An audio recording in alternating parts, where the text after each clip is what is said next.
je pense que, excusez-moi, à la fin de toute prédication, à la fin de tout message, on dit toujours Oazana Matoya Koyoka, Ayoka, Oazana Motema Robomba, Abomba, Oazana Moya Kosala, Asala. Mais Nzamba Lobi, Pona Nzela Malamu, attention qui ozaï na liberté pour na banzela nyonso kasi pona ya malamu. Nzambe soki alobi quelque chose, soit rappelé vision, après ça rappelle provision. C'est un message fort pour dire vraiment même Nzambe a constaté qu'il y a un sérieux problème entre nous les artistes et au sortir de ces assises, nous pensons, nous croyons que l'amour du prochain est Zako Bila, chacun de nous, les comédiens congolais. Merci beaucoup. C'est moi qui vous remercie.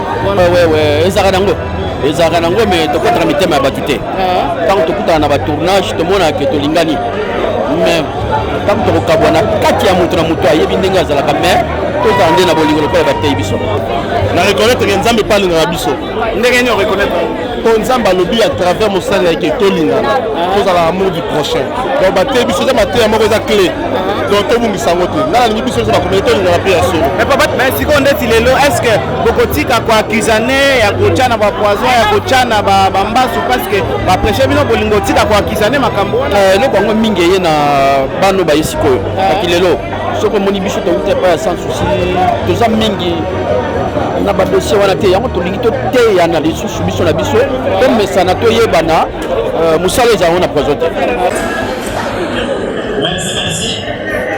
Merci l'invitation. Merci maman, mon papa, la maman est là. La côte est là. Mon papa Serge apporte le cœur. Merci papa. Tu as vu qu'il y a un médecin qui continue. Il faut que ça va. Il y a un thème. Et puis, il y a un thème. Mon doigt, il y a un thème. Mais quand tu as fait ça, tu as bien dit, mais tu as fait la vie. Il y a des gens qui ont fait.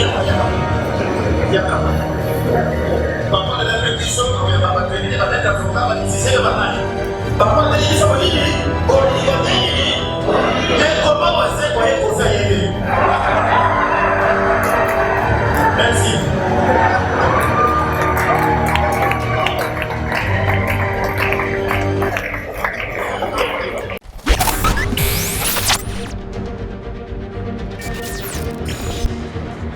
Je fais appel à votre sagesse.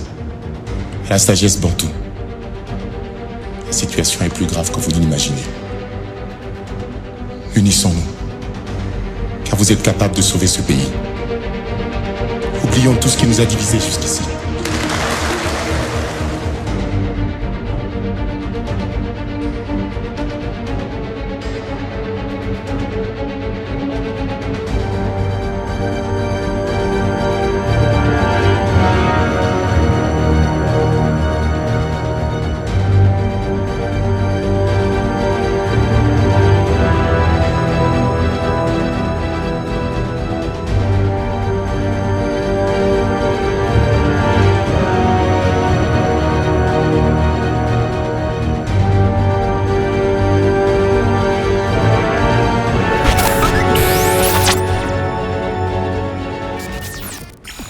Nous sommes tout à fait, mesdames et messieurs, nous allons obligés, il y a coupé Sabino information, sur toutes les différentes informations, nous sommes obligés.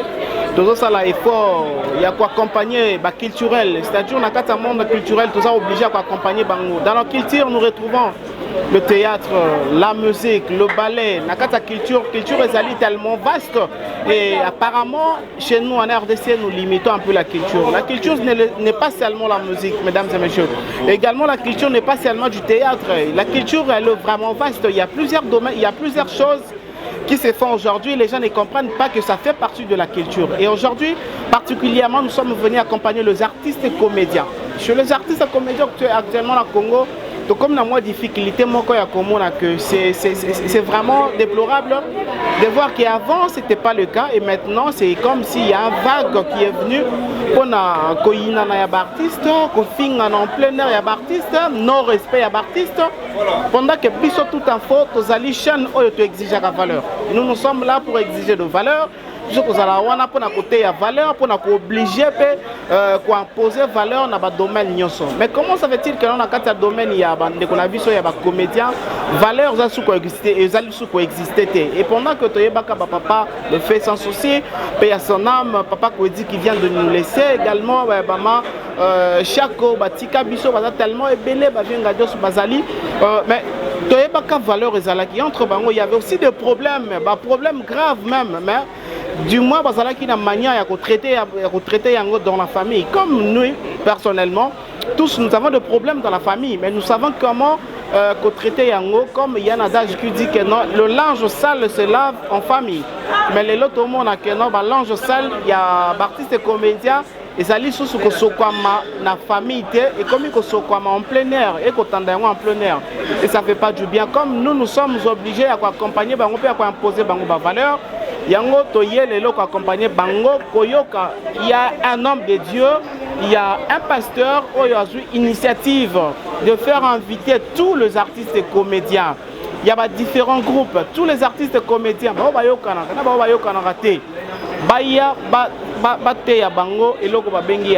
alors nous ne savons pas c'est quoi l'objectif de cette prière. Nous allons essayer un peu c'est quoi la prière et prière but en dehors de l'amour but la prière qu'est-ce que le pasteur envisage demain.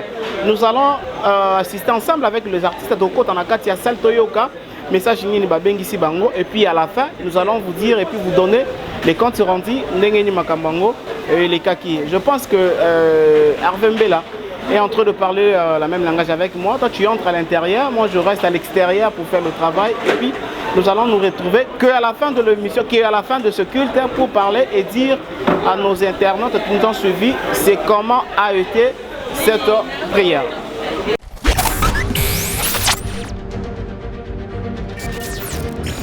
S'il vous plaît, Président, bonjour. Bonjour.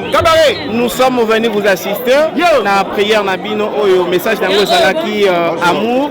Mais est-ce que déjà comment ça a été passé du début à la fin? Merci beaucoup. D'abord, merci de l'invitation à Apôtre Serge. Je sais que là où on prêche l'amour, amour et puis ça a toujours joie. Et puis il n'y a même pas de manozo comment est-ce que va être dans la SNO parce qu'on a prêché l'amour. Et vous êtes sûr que non tous au bâtiment sont là qui sont comme SNO. Et ça vrai, ce n'est pas de l'hypocrisie? Que ça soit vrai ou pas. Mais je crois que la majorité est là vrai pour même bateau Batabouara Jésus, on a la sincérité. Il y avait une personne à la rapé contre Molema, comme on dit dans les Lingala. Mais la plupart, vous avez vu comment Babibina va sourire, ça dit qu'il y a quand même l'amour. Et alors, pour finir avec vous, étant que n'est pas parmi jeunes frères, jeunes sœurs, vous avez quand même quelque chose aussi à dire pour renforcer ce que le pasteur vient de vous prêcher? Je pense qu'il n'y a pas plus que l'amour. Je sais que je peux marteler seulement que l'amour règne parmi nous, que l'amour triomphe en tout et pour tout. Voilà. Merci beaucoup. Je vous en prie. Voilà. Merci beaucoup à la question, à la réponse plutôt. À l'artiste.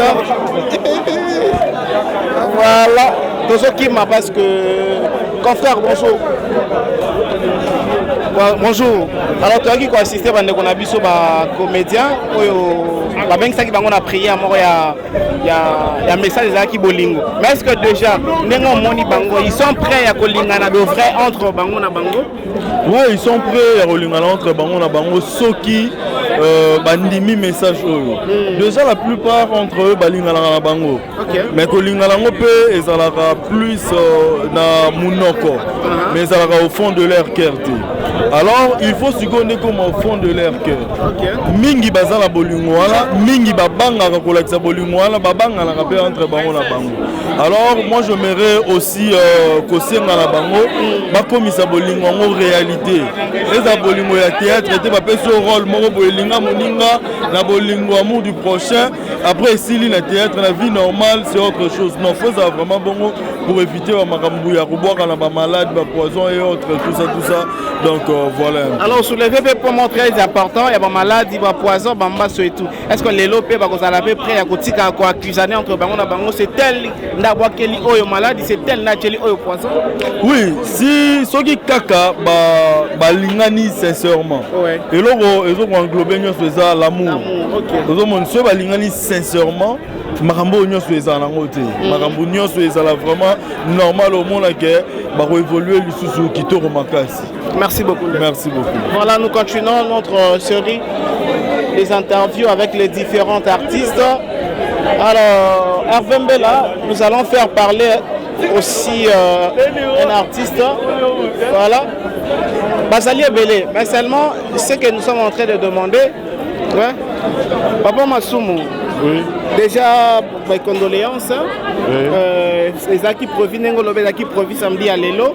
Encore, il y a Papa Nabiso côté Bima, mais il y a ça, il y a empêchement.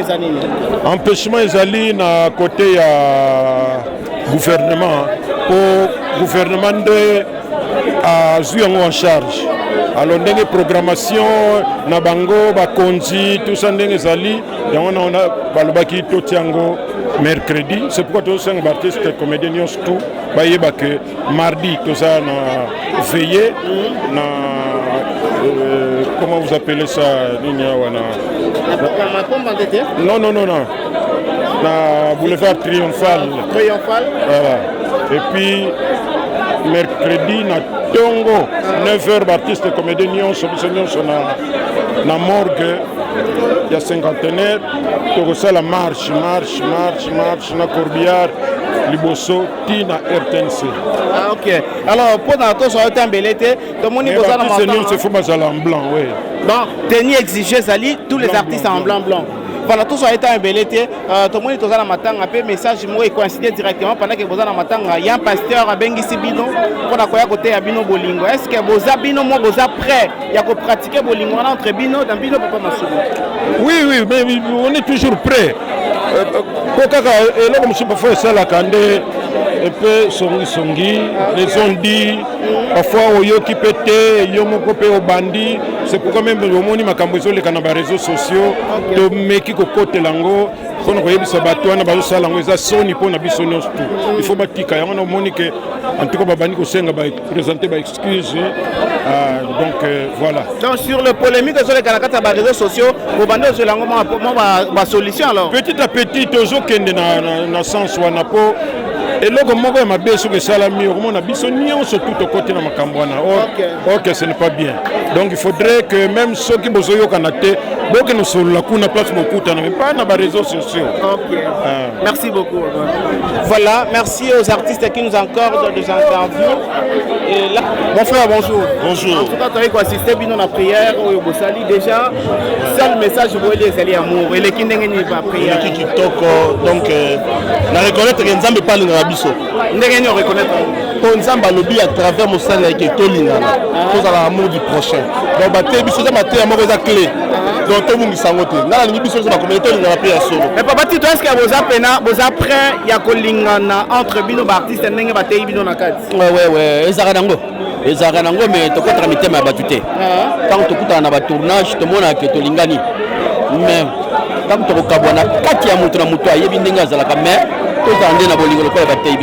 mais si on dit est-ce que beaucoup de accusés ya kochana ba poison ya kochana ba mbasu parce que ba prêcher bino bolingo tika ko accusés makambo no kwango mingi ye na bano ba yesiko akilelo soko moni biso to uta pa sans souci toza mingi na ba dossier wana te yango to lingi to te ya na lisusu biso na biso to mesana to yebana musale za on a présenté on soigne. Voilà. Merci beaucoup. Merci. Voilà. Le pasteur nous a prêché aussi l'amour, le vrai amour. Donc voilà, c'est pour cela. Est-ce que vous êtes prêts? Vous êtes prêts à Kolingana entre Bino vrai? Les artistes comédiens, vous êtes prêts à Kolingana solo entre Bino? Ah oui, hein, dans tous les cas, l'exception ne manque jamais. Il y a des gens au Balingana un peu de vrai. Donc malgré bamakambo ezozala na kati na biso mais bato pe balingana de vrai bazali. Merci beaucoup. Merci. Voilà, nous continuons aussi. Hervé Mbela devra avancer moi Mouké. Là nous allons prendre quelques 3, 4. Voilà. Tu peux être là-bas. Conseil. Vous avez un atelier.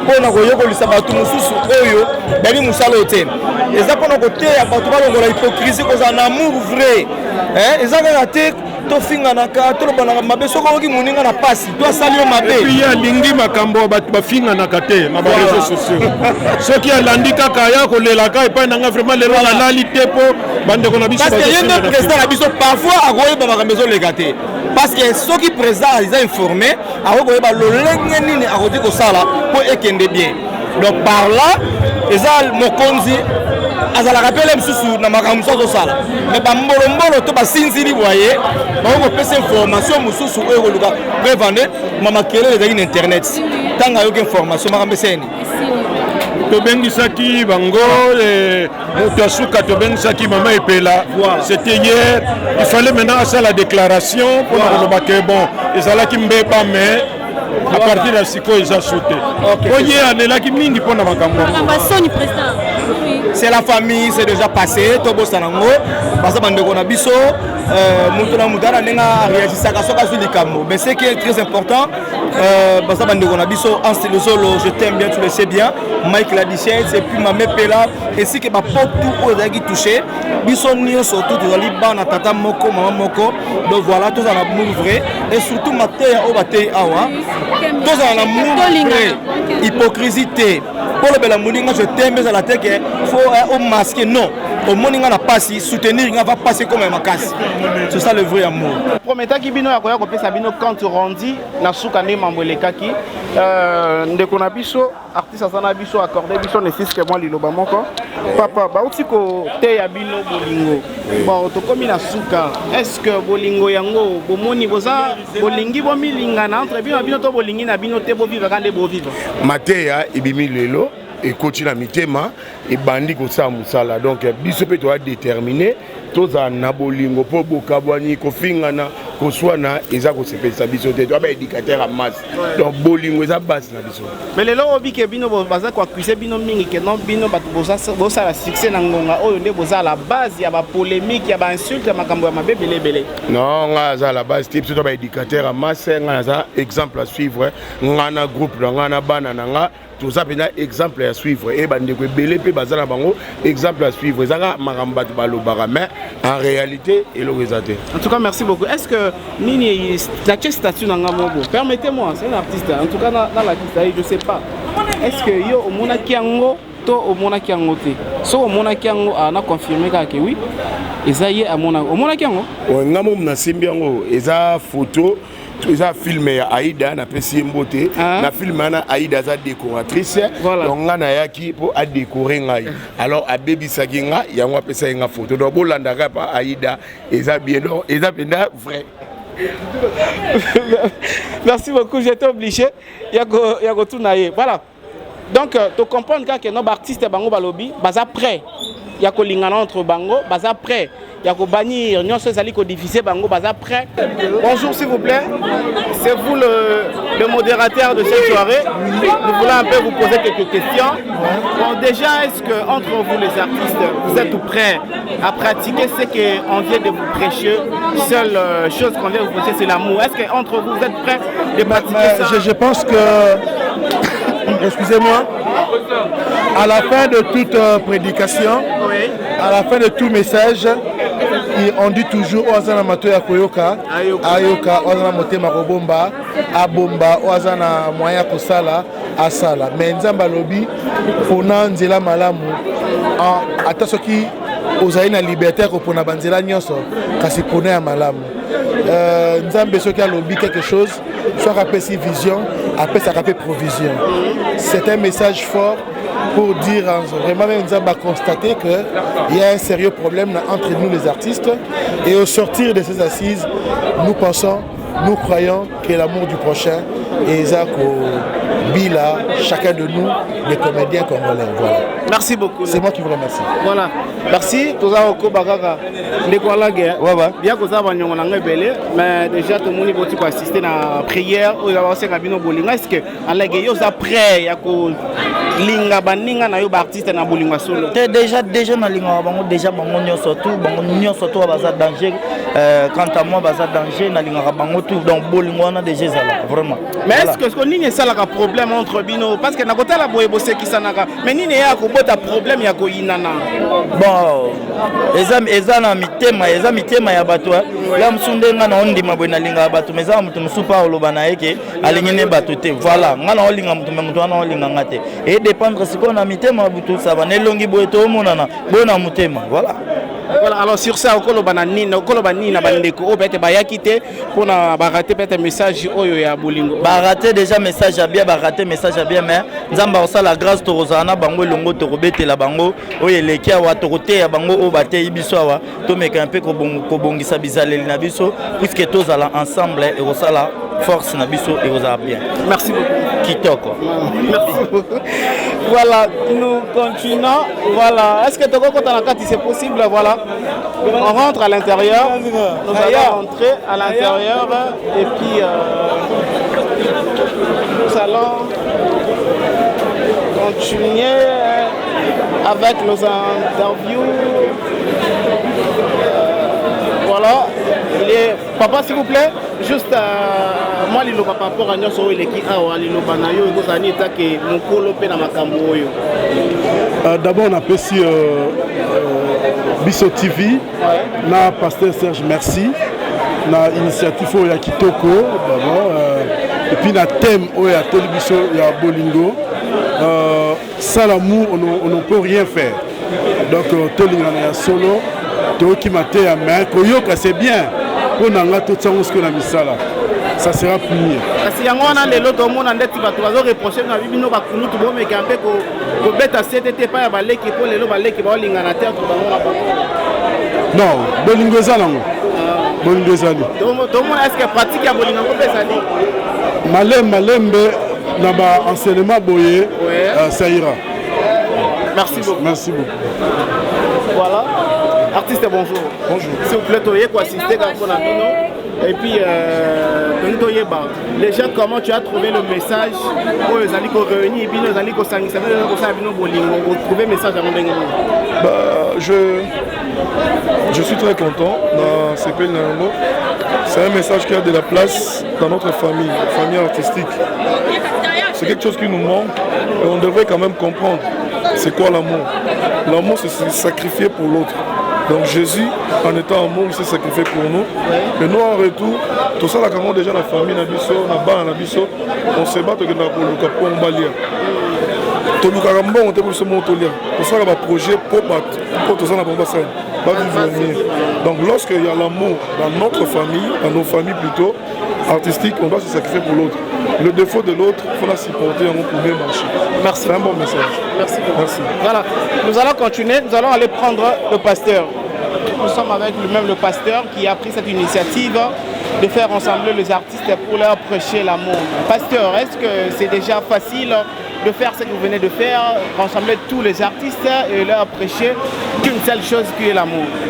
Je remercie Dieu qui a rendu possible cela. Même moi-même, je ne m'imaginais pas cet engouement. Voir les artistes répondre comme ça, je bénis Dieu. Je bénis Bisso Télévision et je bénis tous les artistes qui ont accepté. Ça n'a pas été facile, mais eux-mêmes ont rendu ça facile par leur participation. En tout cas, voilà ce que je peux dire. Et alors, qu'est-ce que vous envisagez après tout cela? Vous envisagez quoi demain de faire ce genre d'idées? Oui, eux, c'était les premières cibles, comme dans notre célébration d'anniversaire. L'autre week-end, nous allons être avec tous ces gens qui sont fatigués de leur vie, tous ceux qui travaillent sans avenir, sont des journaliers, les gens qu'on ne donne pas les matricules.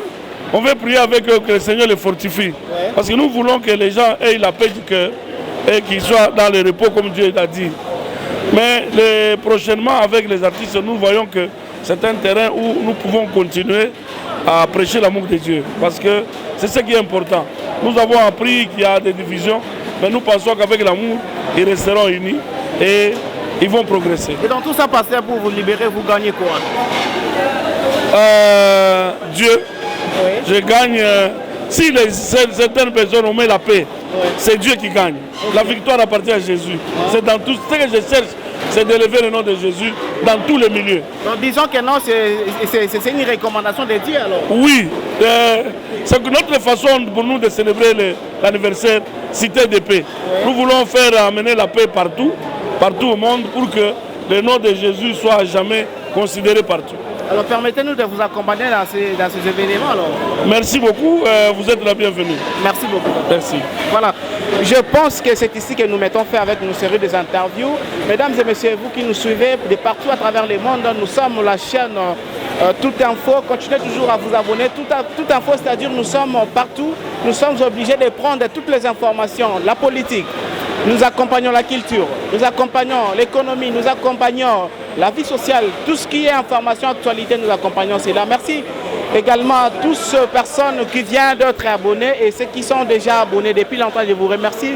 Continuez toujours à consommer, à partager, à vous abonner sur Toute Info. Quand le programme continue, si vous avez aimé tout ce que nous sommes en train de faire, vous devez remercier celui qu'on appelle le RVMB là, c'est lui qui se bat au four et au moulin pour faire tout ce que vous nous exigez, tout ce que vous nous demandez. Quant à moi, je vous dis au revoir, à bientôt.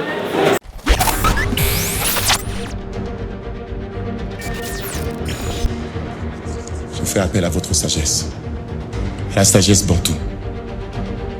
La situation est plus grave que vous ne l'imaginez. Unissons-nous, car vous êtes capables de sauver ce pays. Oublions tout ce qui nous a divisés jusqu'ici.